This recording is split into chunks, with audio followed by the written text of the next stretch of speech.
Welcome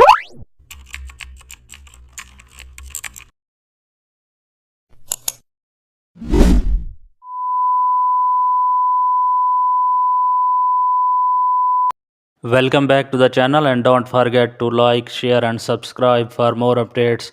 Today we are diving into an exciting tutorial how to create gradient sky transitions. Take your landscape photo and add a new gradient layer above. Choose blue to orange gradient in editor, set blend mode to soft light and also adjust opacity to around 50%. Mask out non-sky areas. This blends sunrise or sunset hues. Use multiple gradients for better colors flow. Add subtle pinks or purple near horizon.